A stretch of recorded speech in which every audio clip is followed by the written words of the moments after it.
Welcome to Module 1. I am Shayla Lanier. I am your instructor. So, welcome. You have a huge week this week, but one thing I really want you to understand is why we study history. And the election of 2024 has just provided a wonderful amount of evidence into why we study history. So in 1968, President Johnson decided after the primary process to not seek re-election.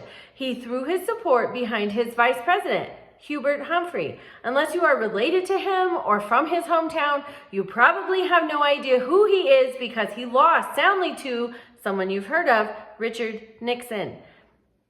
That's familiar. In 2024, President Biden decided not to seek re-election after the primary process. He threw his support behind his Vice President Harris. Is she our president? No. She met with the same fate as Hubert Humphrey in 1968.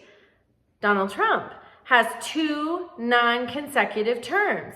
Have we ever seen that? Yes, we have. Grover Cleveland won in 1884. He lost in 1888. He won again in 1892. He had 2 non-consecutive presidential terms. History repeats. So as you are going through this class, I want it to be relevant to you. Try to notice history repeating, evidence of history in your daily life, because it is there. And that is why history is required, because it is all around us and playing out, repeating every day. And we study some very hard topics in this class. History shows us a very gruesome side of humanity sometimes.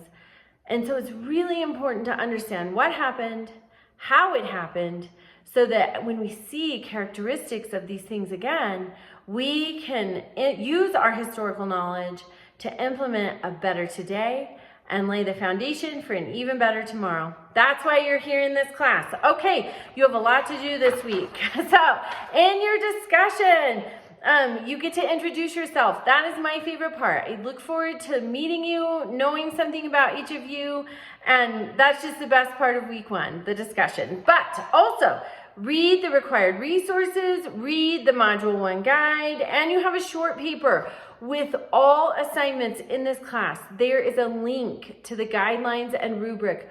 Always check that. It'll have the template if there is one. It will have detailed directions, such as for your discussion. Sometimes people get a little stumped. They don't know what to say in a reply. That might be you. Sometimes it's me. There are fabulous prompts in the guidelines and rubric that tell you, here's what needs to be in your initial post. Here's some suggestions for your reply. They're great if you're stumped. Same thing with the assignments. The guidelines and rubric will walk you through step by step exactly what you need to do for a successful assignment. So make sure that you check those guidelines and rubric. Also, if you look at all of that stuff and you're still like, hey, I don't know what I'm doing, please reach out to me. You can email me, you can message me. I welcome communication from you. I am here to support you, and I want to see you succeed. So have an awesome week 1, and I will see you in the discussion board.